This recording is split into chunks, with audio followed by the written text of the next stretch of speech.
I never thought my life would turn into something that sounds like a bad soap opera. But here I am.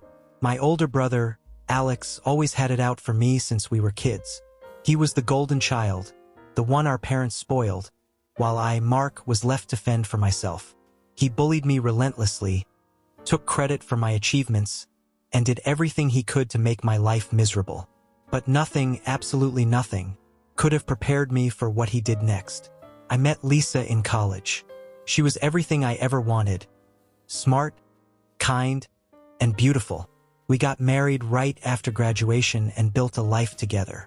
But Alex, he never let up. He belittled me in front of Lisa, made snide remarks about our relationship, and always found a way to weasel into our lives.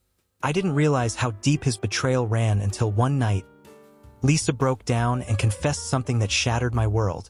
She was pregnant, and the baby wasn't mine. It was Alex's. I don't know if I screamed, cried, or just sat there in silence. I felt numb. Lisa begged me to forgive her, said it was a mistake, but how do you move past something like that? I moved out that very night. Alex, on the other hand, didn't even have the decency to feel ashamed. Instead, he smirked and acted like it was some sort of competition he won. Our parents were devastated when they found out. They always favored Alex, but even they had their limits. My father, a man who always defended his eldest, cut him off completely. My mother, who once doted on him, refused to even look at him.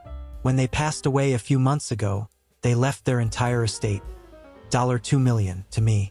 Not a cent went to Alex. And now, after years of torment, after ruining my marriage, after being cast out by the very people who once adored him, Alex showed up at my doorstep, looking like a broken man. "I need your help, Mark," he said. The audacity, the sheer gall of this man. He wasn't asking for forgiveness, no, he wanted money. Lisa had left him, taking the child with her, and he was drowning in debt. Karma had finally caught up to him, and now he expected me to throw him a lifeline. For a moment, I considered it. Not because I forgave him, but because of that lingering voice in the back of my head, the one that still saw him as my brother. But then I remembered every punch, every cruel word, every smug look, and most of all, the betrayal that destroyed my marriage. "No, Alex," I said, my voice steadier than I expected. "I owe you nothing." He stared at me, disbelief flashing across his face. "But we're family." I let out a bitter laugh. "Family? You stopped being my family the day you stabbed me in the back." I shut the door in his face and locked it, feeling a sense of closure I never thought possible. For the first time in years, I felt free. Let him reap what he sowed. Over the next few weeks, I heard bits and pieces of Alex's downfall.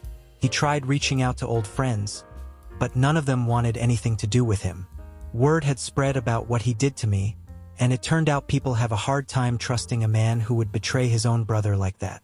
He lost his job, defaulted on his loans, and eventually he was evicted from his apartment. He was essentially homeless, bouncing from couch to couch, burning bridges faster than he could build them. Lisa, on the other hand, seemed to be doing well. I hadn't spoken to her since the divorce was finalized, but a mutual friend told me she had moved back in with her parents and was trying to start fresh. I didn't care. I had made peace with the fact that she was a chapter in my life that was better left closed. But Alex, he still lurked, still tried to claw his way back into my life. He left voicemail after voicemail, each one more desperate than the last. The cocky arrogance that once defined him had been stripped away, leaving only a shell of the man he used to be. And yet, I felt nothing but indifference.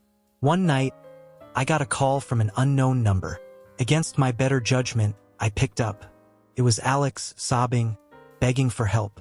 "Please, Mark, I have nowhere to go. I don't even have enough money to eat. Just a little help. Just this once." I took a deep breath, then exhaled. "Alex, you made your choices. Now you have to live with them. But I'm your brother." "Not anymore." I hung up and blocked his number. And for the first time in my life, I felt truly free. No more shadows, no more guilt, no more Alex. And that was worth more than any inheritance. Weeks passed, and the weight of my past finally lifted. I took the inheritance money and did something I had never done before. I invested in myself. I traveled, met new people, and for the first time in years, I laughed without restraint. One day, I ran into an old mutual friend who mentioned seeing Alex on the streets, begging for change. A small part of me felt pity, but I quickly buried it. This was his reckoning, his consequence for years of cruelty and betrayal. I walked away from that conversation feeling lighter than ever. The past was finally behind me, and I was ready to embrace the future, free from Alex's shadow.